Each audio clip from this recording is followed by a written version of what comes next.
Do you guys want to read Gilgamesh? He's trying my patience, and also the patience of the gods. Some of the gods. I have another 2 tablets for us. So, after a long journey, but not that long, because apparently they travel, even with lunch breaks and sleep breaks, faster than the world records for walking. We left off with them right at the boundary of the forest. And they're like, here it is, because the forest also has like a fear aura that will paralyze you with terror if you try to enter. This forest is really well guarded. It's sacred to some of the gods. This is a bad decision, in my opinion. So they approach the forest. They just take it in. It's a beautiful forest. It's sacred to the gods. And suddenly, Shamash is like, oh, guys, you gotta do it now. Humbaba is like just arriving. He has already taken off 6 of his coats, cloaks, his like magical defenses that he has. He only has 1 on.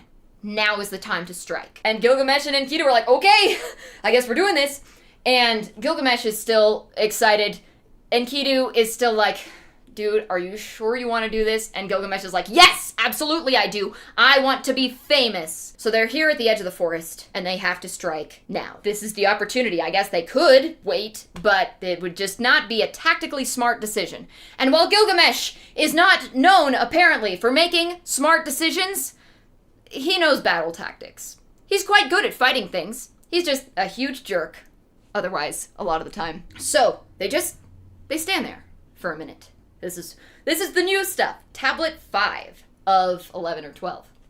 So they just stand there for a minute, looking at this gorgeous forest. Gotta take it in before, you might die.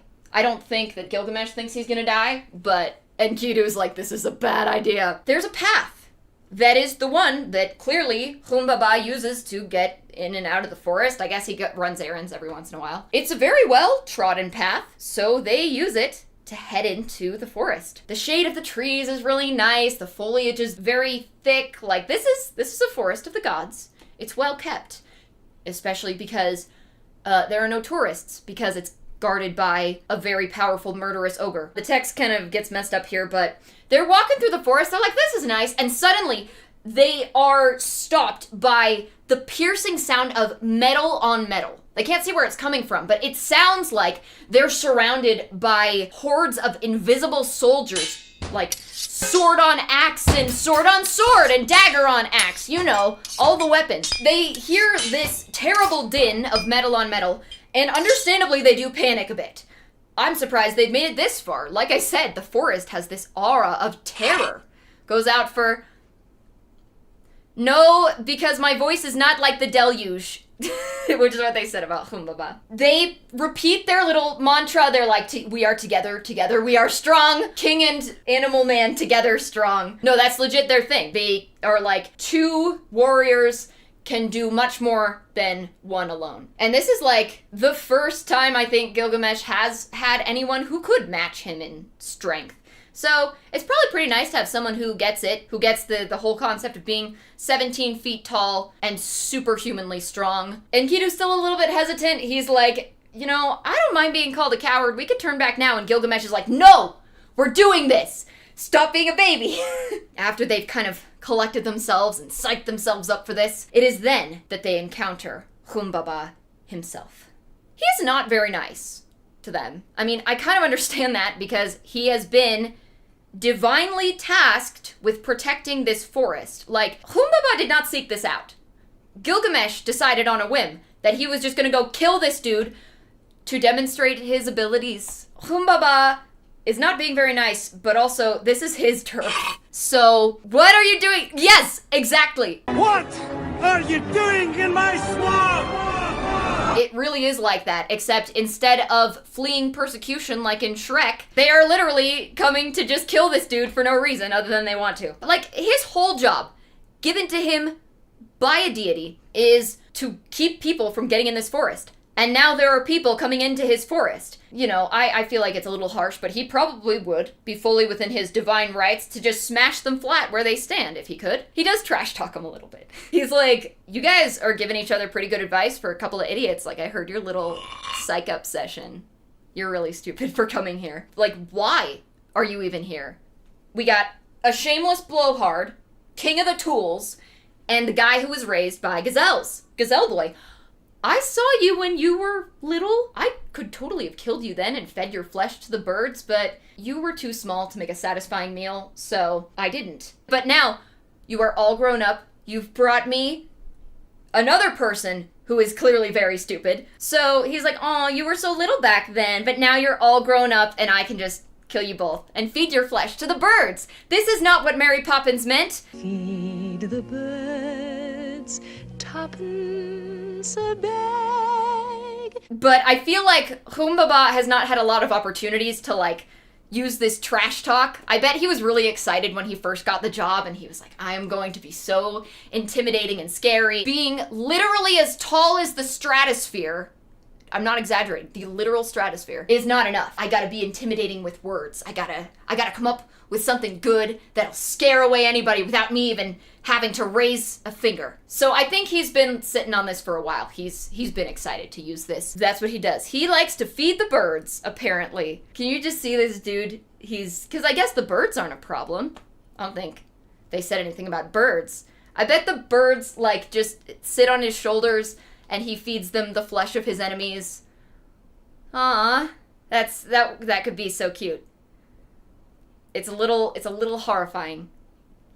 But it's cute on, like, a monster level. So he's like, look, Enkidu, you're all grown up, and you've brought me another idiot to kill. Thank you. Humbaba then rolls a nat 20 on intimidation and begins to change his face to become even more terrifying than it was before, which finally manages to shake Gilgamesh. Gilgamesh, he turns to Enkidu, he's like, oh my god, dude, do you see his face changing like that? And Enkidu's like, yeah, it's right in front of me. But Enkidu's committed now. He pulls out the exact same words that Gilgamesh said to him when he, way back in Uruk, was first like, I don't think this is a good idea. He's like, why are you being such a baby? You're making me sad with your cowardice. Do it. Let's do it. We traveled all this way. We are here to kill him. Don't chicken out now. And Enkidu's like, stop being such a baby, we're doing this. He also says, do you also pour copper into the mold and then just give up? Like, we already have the makings of this fight. Don't turn back now. So Gilgamesh is like, I see what you did there. That's what I said to, let's do this. And they turn to Humbaba and they start the fight. Initiative is rolled. I don't know why this is the only term I know. This fight is so vicious that they literally split the ground beneath their feet. Just like in Gilgamesh's dream, the sky turns dark, the clouds turn black, and instead of rain, they send down death upon the combatants. I don't know what that means in a literal sense, but it's quite the image. And also, another thing that I didn't really mention in the summary is that Humbaba kept being compared to, I think it's Anad. He's a storm god. He kept getting compared to, like, the god of storms. And so the amount of, like, thematically appropriate precipitation that is happening, I feel like they're kind of bros here. Or at least the storm god has a flair for the dramatic, which I think most gods do in mythology. I would. The clouds are raining down death. It's very thematically appropriate. This is the moment of drama that Gilgamesh has been hoping people will someday tell stories about. I don't know how anyone would know, I guess, because he's not writing anything down. Maybe it's the gods and they just, like, gotta have something to do when you're immortal. As Ninsun asked him to, Shamash sends the 13 tempests against Humbaba, which really start to sound like TTRPG spells after a bit. I mean, I know that Sumerian cuneiform, or rather Akkadian cuneiform, I get that cuneiform doesn't exactly translate like we would translate modern languages. So there's like the south wind and the north wind and east wind and the west wind, you know, the usual ones. Blast, counterblast, typhoon, hurricane, and tempest, devil wind, frost wind, gale, and tornado. Shamash sends the winds against Humbaba so that Gilgamesh and Enkidu kind of have an advantage against him. Because he's big. He's a big dude. Seriously. Enkidu and Gilgamesh are big. But Humbaba is big. Again, we'll do the math in a bit. As the battle escalates, Humbaba realizes that with the combined power of both Gilgamesh and Enkidu and the 13 Tempests, for the first time probably ever, he is outmatched. This giant monster, divinely tasked with protecting the forest, thought to be completely invincible, especially by mortal men, is finally outmatched. He can't retreat forward or backward. He's trapped between the winds and all these weapons, and it's just him. He's big, but he's one dude. He surrenders. With Gilgamesh's blade at his throat, Humbaba admits defeat. He admits that they're very strong, and he entreats Gilgamesh to spare his life because he doesn't want to die. Like we said, this is his turf. Gilgamesh and Enkidu literally came here to just kill him for kicks. So he's probably terrified. He may be a giant, super powerful beast, but he is mortal. He offers to be Gilgamesh's servant and to give him as many of these sacred trees as he wants, because this is the Forest of Cedar. It has all these beautiful trees that are sacred to the gods, which is why it was guarded by Humbaba. He surrenders and asks for mercy in his own home. While he is talking to Gilgamesh, and he's like, "You're young, you're very strong, but I will be your servant, I'll give you all these trees." Enkidu is like, "Don't listen to him, just end it." Seeing that Gilgamesh seems to be listening to Enkidu, Humbaba also tries to convince Enkidu, but his flattery function kind of seems to fail at this point, because he does admit that Enkidu, knows the ways of both the wilderness and of civilization. But then he is like, "I should have murdered you when you were little and fed your flesh to the birds." Not that his anger is not justified, but probably not the best way to gain favor of the person who is standing next to the person who's about to stab you. But he is like, "Tell Gilgamesh to spare my life." And Enkidu is not impressed by this, and he's like, "Gilgamesh, just kill him before Enlil," who is the god that set him here, "kill him before Enlil notices that we're murdering his forest guardian." Humbaba tries again, reminding Gilgamesh that yes, he is in the service of an extremely powerful deity. He also mocks Enkidu for being, quote, like his hireling, for doing Gilgamesh's bidding. Enkidu, again, is like, "Dude, just kill this guy already. I'm sick of listening to him. Do it and establish your eternal legacy as the guy who killed Humbaba." Gilgamesh seems to be leaning towards Enkidu's side, and in rage and despair, Humbaba curses them, especially Enkidu, declaring that Enkidu will die before Gilgamesh and Gilgamesh will have to bury him. Enkidu basically says, "I am rubber, you are glue. Let those curses return to your mouth. I'm not even listening to you. Gilgamesh, finish him!" And finally, Gilgamesh makes his decision and stabs Humbaba in the throat with his dagger. Then they loot his corpse of his organs. Enkidu pulls out the lungs. I don't know what he's gonna do with those lungs, but he did. Gilgamesh just took all the XP. Also, again, this was his turf. These two guys just showed up. Imagine, you are vibing at your house, and two guys show up and they're like, "Hey, we heard you're super strong, so we're here to murder you." I would be a little miffed as well. This is the worst episode of Dragon Ball Z ever. Humbaba is dead. And again, we get very thematically appropriate rain. The world's first death scene rain, as the death coming from the clouds turns to regular old precipitation. The storm god is still doing special effects, which I respect that. So they loot the corpse of its organs, because I don't think Humbaba carries cash, and then they loot the forest too! Enkidu selects the good trees, the best trees. I think all the trees are good, it is a sacred forest. Enkidu picks the best trees with his druid wilderness man powers, and Gilgamesh just chops them down by himself.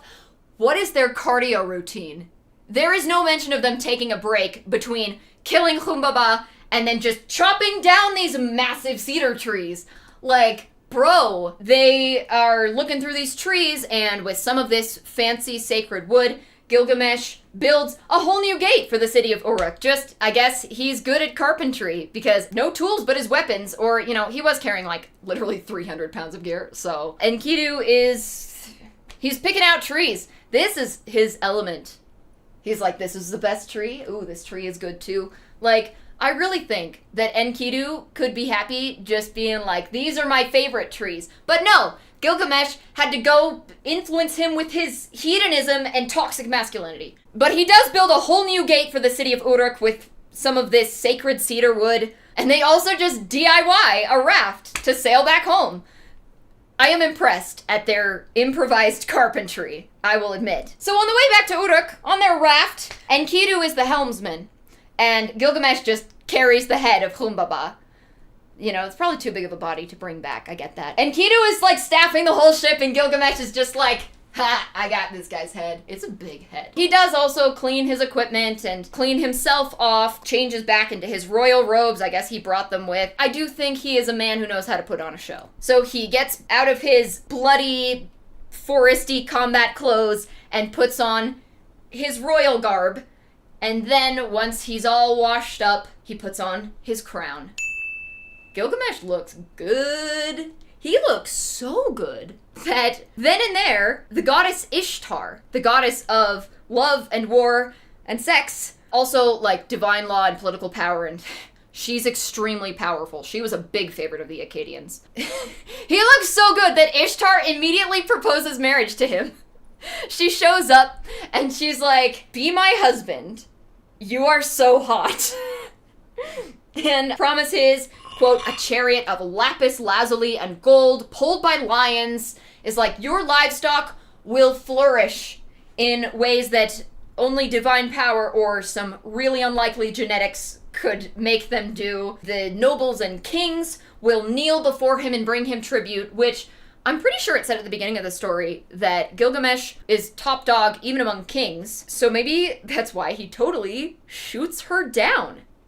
The goddess of love shows up and is like, you want to get married, like, right now? And he's like, no, I'm serious. Maybe it's because, like he says, he could never match gifts like the one she's offering. He is a mortal man. But I think the biggest reason, though, is because apparently he has memorized a whole list of her exes and the fates that they suffered. You know, she fell in love with them and then she killed them or turned them into various animals and other undesirable fates. And he recites this list of her exes to her after comparing her to a leaky water skin and a variety of other undesirable objects. A shoe that bites the foot of its owner.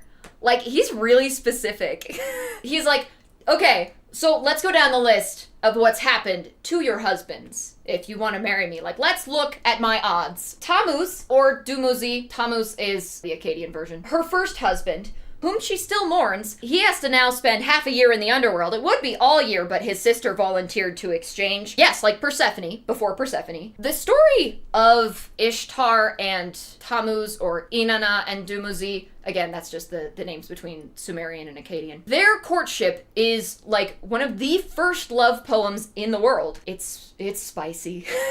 Anyway, she's like, hey, do this thing.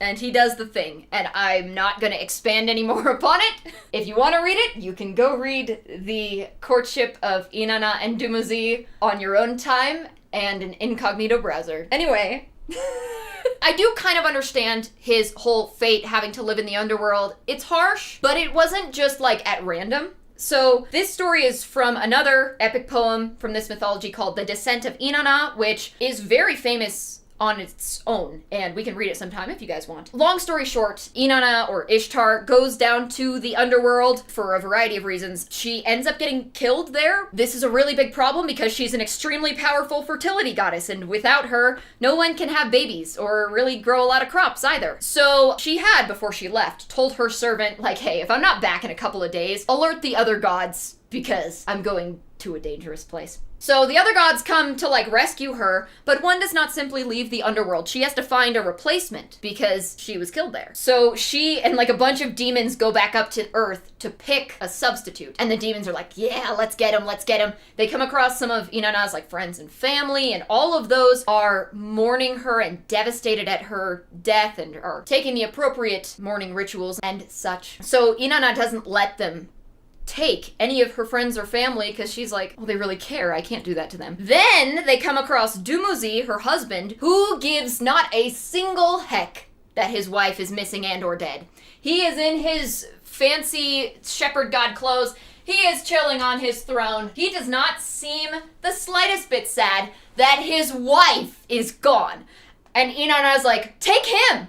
Again, it's a little harsh, but I see why she picked it. How's a goddess get killed? Who rules the underworld? Inanna's sister, Ereshkigal, and her husband, whose name I forget, because Ereshkigal is way more fun to say than his name. Anyway, that's why he has to spend 6 months in the underworld. His sister does volunteer to take his place for 6 months out of the year. So the cycle of the seasons. It's kind of an early Persephone story. That's the story of Tammuz. So Gilgamesh is like, okay, so one of your exes now spends half the year in the underworld. Also, he's dead. 6 months, kind of. He also is like, oh, there was that shepherd that brought you gifts of bread and meat, and you turned him into a wolf, so now his fellow shepherds and his own dogs chase him down, and his dogs snap at him. Sounds like a great time for him. I do not think this is the same shepherd who assaulted Ishtar while she was napping under a tree. I think it's a different shepherd. There's a lot of shepherds. The other previous lover Gilgamesh mentions is Ishulanu. Okay, it's a name. Ishulanu. I want to say Ishnualu, but that's not right. Ishulanu. He brought her gifts of fruit, dates, and bread, and she was into him, and she tried to seduce him. Again, like with Dumuzi, she was like, do some stuff with me. And he was like, nah, I'm not interested. So she turned him into something. Both of my texts say a dwarf, but other sources that I looked at say like a spider and a frog. A couple said a blind mole, like that digs in the ground. The point is, she transformed him into something. So Gilgamesh is like, oh yeah, maybe I'll be like that nice boy who brought you fruit and bread and then refused you, so you turned him into something. How dumb do you think I am, Inanna? Why would I marry you, knowing that I'm just gonna end up like all of those dudes, most likely? He rattles all this off the top of his head. It's like he's been waiting his whole life to just diss the heck out of Inanna or Ishtar. Now, Ishtar is the goddess of love and sexual desire and all of this. She is extremely powerful. Like I said, she does not like being spoken to like this. She storms up to heaven in tears into the realm of the gods, where she meets her parents, Anu and Antu, whose Sumerian equivalents are just An and Ki. They're the two top gods, the god of the sky and of heaven, and she's the earth goddess. Ishtar is their kid, and she is mad. She goes and tells her dad on Gilgamesh. She goes off about how Gilgamesh is insulting her and slandering her, and her dad, Anu, is like, okay, but didn't you kind of start it? Instead of answering, Ishtar demands the bowl of heaven. So she goes up and tattles on him to her dad, give me the bowl of heaven so I can go kill Gilgamesh, and says that if he doesn't give her the bowl of heaven, she will smash down the gates of the underworld and start a zombie apocalypse. Straight up. She's like, the dead will outnumber the living. So Anu's like, hey, if you want to use the bowl of heaven, you need to make sure that you have helped the mortals store up 7 years worth of grain and food and like feed for their animals, because you know that the bowl of heaven, should it touch down on earth, is going to bring about 7 years of famine. So did you help the mortals store up enough food? Did you help them grow it? And Ishtar's like, oh my god, I already did! So Anu's like, alright, and gives her the nose rope of the bowl of heaven. She strides back to earth, leading the bowl of heaven, leaving drought and famine in its wake. Wherever it steps, the plants die, the water dries up. Seriously, it apparently lowers the level of the rivers significantly. When it snorts, this bowl of heaven, the earth cracks open. So a bunch of people start falling into these like pits that are just opened. 100 Uruk citizens fall in, and then 200, and finally it makes the mistake of opening up a pit that tries to swallow up Enkidu, but instead of just immediately dying like some kind of NPC, he only falls in up to his waist, and he is like, excuse me. He is not phased. He jumps right out and literally grabs the bull by the horns, The bull spits in his face and uses its tail to fling some of its dung at him. But Enkidu was raised by gazelles. He's not a germaphobe. He barely even flinches. He's like, is that the best you got? Aw. And he turns to Gilgamesh. He's like, hey, people are dying because of this bull. Let's just kill it right now. Because they are warrior bros now, without missing a beat. Enkidu and Gilgamesh do just that. Enkidu skips around behind the bull. Brave move, but like I said, I guess he just doesn't care. And grabs its tail and sets his foot on its legs so that it can't even move. And just holds it steady. He grabs its tail and holds it, and he sets his foot on its leg. While Enkidu is holding it still, Gilgamesh saunters up and, quote, like an expert butcher, stabs it in the neck to kill it instantly. It says that he hits it in the slaughter spot, so presumably this was like specifically how they slaughtered livestock in Sumer. After Gilgamesh, just severs its spinal cord, they also rip out its heart and offer it to Shamash. It doesn't say they do any kind of ritual. I guess they just take out its heart and they're like, here, sun god! After they kill the bull, they just high five and casually sit down like they didn't just kill the god's favorite cow. Okay, it doesn't say they high five, but I think they high five. Isn't Gilgamesh's mom the goddess of cows? Is she cool with this? But Gilgamesh is a grown man, even if he doesn't act like one. Ishtar is also acting a little bit tantrumy. Again, she stomps up on the city wall of Uruk, yelling about how Gilgamesh mocked her and then killed the bull of heaven. And Enkidu is like, yeah! And tears off one of the bull's legs and hucks it at Ishtar up on the wall and is like, if I could reach you, I'd rip you apart too! And Ishtar does not like this either. While she and her cultists, she kind of gathers up the priestesses and those who worship her in the city to mourn the bull of heaven, or the leg that Enkidu threw at her. I don't know why they don't just get the whole corpse. They start mourning over the disembodied leg of the bull, while Gilgamesh has a little boys' night out in the city to show off his spoils from the last organism he killed, Humbaba, if we remember that far back, and specifically to show all the craftsmen in the city the horns of Humbaba. I don't know what he did with the rest of the head, but that's what he does. He's just showing off the horns and they're huge. Every time, I've been kind of saying this, but every time this story says someone is a big dude, I'm like, yeah, big dude, big and strong. But in my head, they're reasonably big. And then they go and give us some numbers, and it turns out the dude is unreasonably big. You know what I mean? There are big dudes, and then there are dudes that it's this seems to break some laws of biology, The Rock, he is a big dude. Jason Momoa, half Thor Bjornsson, they're big dudes. But they're, reasonably big, Maybe not, I shouldn't say unreasonable. Exceptionally big, strong dudes, but they're reasonably big. But Humbaba, like I've been saying, was unreasonably big, and this is the numbers part that I was going to tell you guys. So Gilgamesh, in the meantime, ends up giving Humbaba's horns to his personal god, Lugalbanda, who is also his dad, gives them to him for anointing oil purposes to hold them. Guess how much oil these horns held? Just guess.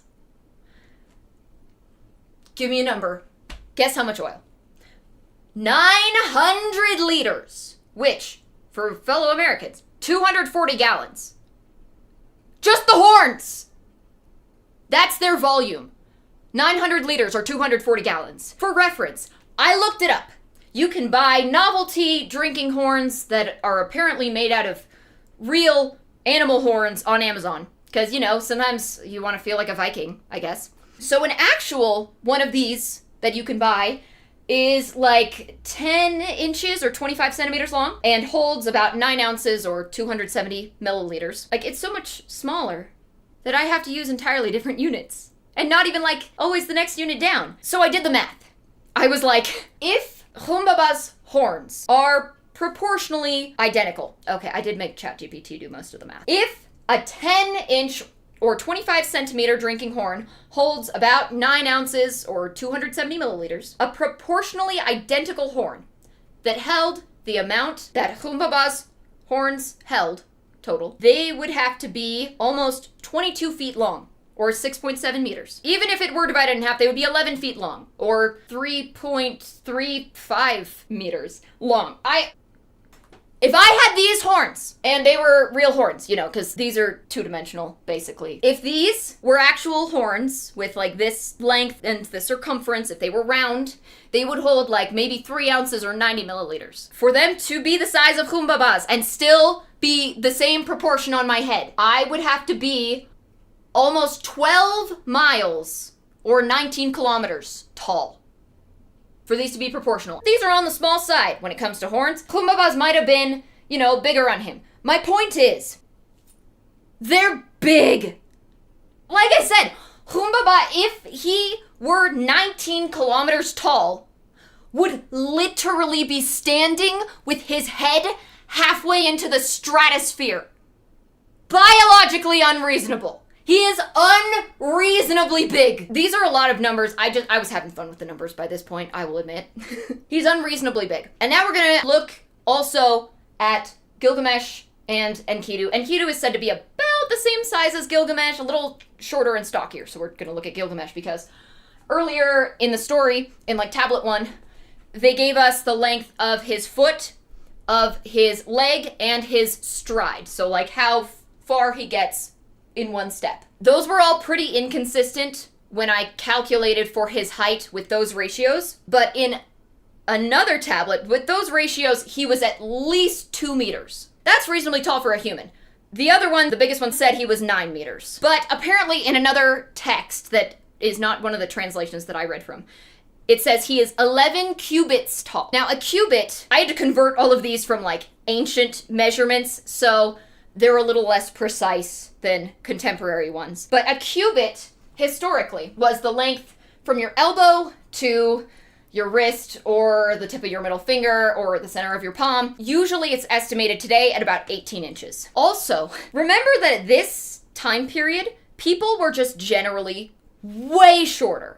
In ancient Greece, the average height for a man was 5'5"-ish, and the average height for a woman was about 5 foot, which is several inches shorter than the average heights today. So at these times, people were probably not a lot more than 5-ish feet tall, which just makes this all the more insane. I think at some point they were just like throwing around numbers. Should have been, yes, exactly. I mean, it sounded shorter because they were covering 150 miles or around 224 kilometers in a day. If Gilgamesh was 11 cubits tall, using 18 inches for a cubit, he would be 16 and a half feet tall. That is, I think, just under double the height of the tallest ever recorded human, who literally died because he was too tall.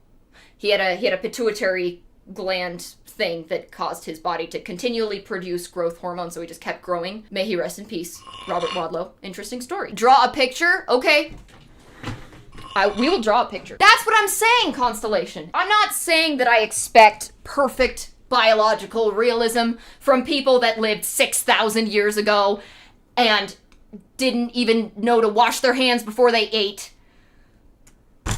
But oh my goodness! We're gonna draw a picture. So, let me find a reference. The average person. I think I have some silhouettes here. I believe the average height for a man these days is, I'll look it up, average height for a man. The global average is 5'7.5". So I'm gonna just pull up a silhouette here that will represent our average man and his height of 5'7.5". So our average man is 5'7.5". Gilgamesh is 16 feet. And then we'll get into Humbaba and how tall he is. So, if I pull in a silhouette of our average man right here, I'm actually going to shrink him down a bit because he is average in terms of modern humans. So way taller than Mesopotamian humans. Here's Gilgamesh. I gotta do some math real quick. So I'm gonna just do this in inches because I'm American. 67 and a half, and Gilgamesh is 16 and a half feet. That's 198 inches. So if our average man right here is 5'7.5", so here's our math. 67.5 inches is 1200 pixels to 198 inches equals, this is a proportion. So if 67.5 is 1205, I hope I'm doing the math right. Like I said, I majored in theater. If you're good at math and I'm doing this wrong, correct me. So Gilgamesh, this is Gilgamesh. That seems excessive. I may have done that wrong. 3512. Okay, so I guess I was right because one of you guys said that was it. He big. And then we take Humbaba, who is, what did I say? 12 miles almost. So we'll even do 11 miles. We'll round way down. I can take him. Humbaba. Let me just pull up another silhouette for him. Where's my Satan one? Not that I'm necessarily saying Humbaba, like, inspired Satan, but it just, they kept saying how, like, horrifying he was, so that's what they also did in the Book of Adam and Eve, so I'm gonna use that too. Here's the original devil one. I changed it a little bit for Satan in the video, but here's Humbaba. So he's already off the thing, but we're just gonna convert 11 miles into inches. The number's about to get real big, you guys. And I'm rounding down. Okay, so 696,960 inches. So if we take the previous ratio and we multiply it by 696,960, we get 2,044,416. I think I'm about to break my computer, you guys. But I'm gonna do this for science. Yeah, I'm definitely about to break my computer. Or at least crash this entire program. Here we go. This is gonna take a minute. I rounded down. I can hear the fans, like the cooler, starting up. So if the stream ends, you know what happened. If it ends, I'll hop right back on because I have more opinions about Gilgamesh. This is gonna take a minute. Gotta see it's pretty good. Just have pictures of dinosaurs. I don't think he has his 7 cloaks. I don't think he wears clothes otherwise. Humbaba killed the stream like he tried to kill Gilgamesh. Gilgamesh. Man, I love portmanteaus. So I'm gonna just hop back up to the main chat while this thing is calculating.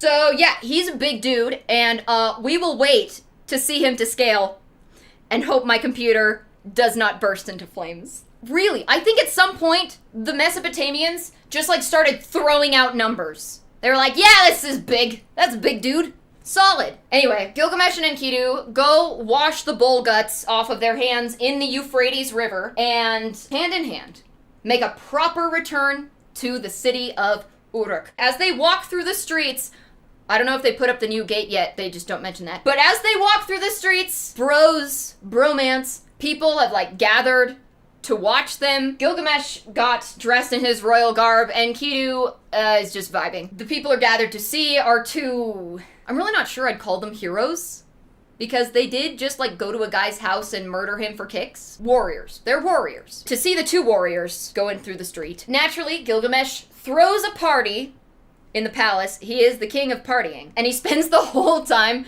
being even more self-absorbed than usual. Like, seriously, his servants are bringing him stuff while he's celebrating, and to them, to anyone who will listen the whole time, he's like, who is the bravest man in the world?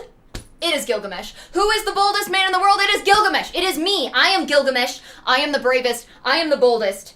Quote, who is the finest among men? Who is the most glorious of fellows? Gilgamesh is the finest among men. Gilgamesh is the most glorious of all the fellows. Even the goddess Ishtar wants me, but she can't have me. She, quote, has no one that pleases her, but look at me with all of these people to do just that for me. He is partying it up. I don't know where Enkidu is this whole time. He's probably also partying, but I feel like Enkidu is just less obnoxious at a party than Gilgamesh.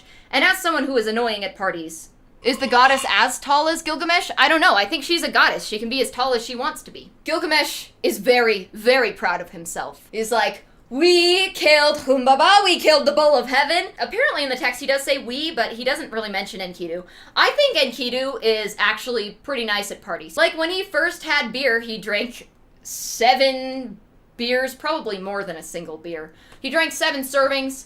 He was singing songs. He was having a great time. So I think Enkidu is just vibing, and he is way more fun at parties than Gilgamesh. But Gilgamesh is the king and also paying all of the servants, so I think they kind of have to just humor him. Enkidu doesn't even seem to take issue with not getting enough credit. I don't know if he's even listening. I don't know. I just think Enkidu sounds like a guy who knows how to have a good time. But maybe now he has been ruined by Gilgamesh with all of this context. Do you guys remember how I told you that the Mesopotamians took their deity worship very seriously? They believed that the safety of the entire world depended on them keeping a good relationship with the gods so the gods didn't fly off the handle and murder all of them. And also, you know, they and the gods had kind of a give and take relationship with dealing with the earth and making sure all that stuff worked. My point is, in this context, do we see how disrespectful Gilgamesh is being? Maybe not to Shamash, because clearly they like Shamash. And I do also understand the Bull of Heaven thing, because it was killing people. Like, I know that Ishtar felt like it was justified because Gilgamesh insulted her, but it was killing people. A lot of them. Kind of unfair.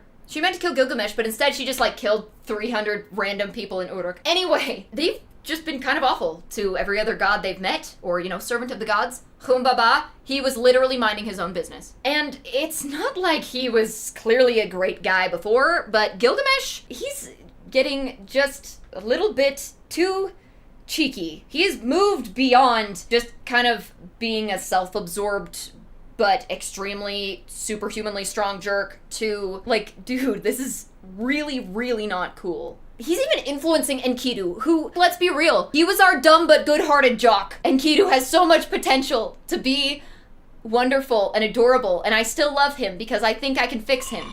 But I can fix him. I really think I can. I love him. Enkidu is precious. He must be protected. He doesn't need to be protected, though, because he's Enkidu. Anyway, they just went to go kill him in his house. Like, how did Humbaba deserve death? He trash-talked him. Sure, but, like, I really don't think he deserved death, and especially a painful and ignominious one in his own home, in his own forest, where he lived, and was divinely tasked with protecting it. These two dudes just show up and they're like, I think you should die. I'm not picking a side on the Ishtar thing. Like, she came off as a little entitled. Usually Ishtar is a reasonable, if passionate, goddess. She came off a little entitled there, and, like, I don't think that anyone should have to take condescension just because she's a goddess, nor should anyone be forced into a marriage that they don't want. And, you know, I think it's reasonable to be like, you know, I have heard that this person is not very nice to their partners. I don't think I want to date them. That is reasonable. However, also, doesn't he already have, like, several different wives? They don't really name them. They just told Enkidu when they left, like, bringing Gilgamesh safe back to his wives. He did kind of go out of his way to make fun of her, though, and to be like, you killed all your exes, you're a leaky water skin, you're a shoe that bites the foot of its owner. And from what I understand about deities, it's really always better to err on the side of respect. I'm not saying that gods are just entitled to treat humans poorly because humans are humans and the gods are gods, but just common sense. If you are dealing with deities, err on the side of respect because they are deities. And so, in all this context, it's kind of a daring thing nowadays to, like, tell a story from the perspective of a bad guy and, like, have them be the protagonist. But clearly, it is as old as stories themselves, because I'm gonna say it, Gilgamesh sucks. He's just a bad person. Does he protect Uruk? Maybe. But he is entitled and selfish and violent. He has escalated a little far for me. Thinking he would automatically be interested. Yeah, I'm not saying, like, she also came off as kind of entitled. And also, threatening to start a zombie apocalypse because a guy rejected you if you don't get to kill him, that's a little far. If someone rejects you, yes, that is painful, and he was very mean to her in rejecting her. But, like, we do not murder people just because they reject us. We do not start famines or wars or cause all these other problems because people rejected us. We do not start zombie apocalypses because a guy turned us down. We say, all right, have a nice life, and we move on. Ishtar, okay? We don't demand the bowl of heaven and threaten to start a zombie apocalypse if daddy doesn't give us the bowl of heaven. We take it with grace. And I feel like as the goddess of love, she should be better about this. I expected better of her. I tell you all this because, you know, I just wanted to have it fresh in our heads. Because after all the partying is done and everyone kind of goes to sleep, the men are asleep in their beds. I guess the women are still partying. Both texts say that it is specifically the men who are sleeping. So I guess the women are still going. Some of them might still be mourning the leg of the bull of heaven. But while he is sleeping, Enkidu has a dream.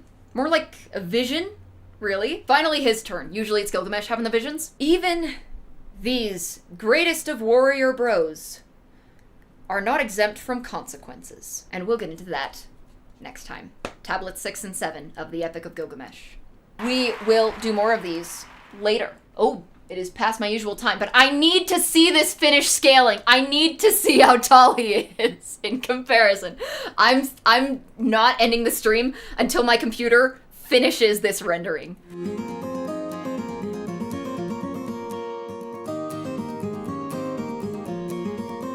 In this light, maybe it looks a little... Yo! It's done. Okay, we're good. Oh man, I think I broke it. Okay, I see this.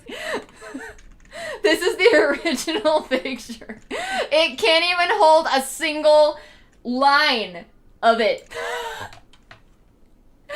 So, there's our answer. Humbaba is unreasonably big. He is an unreasonably big dude.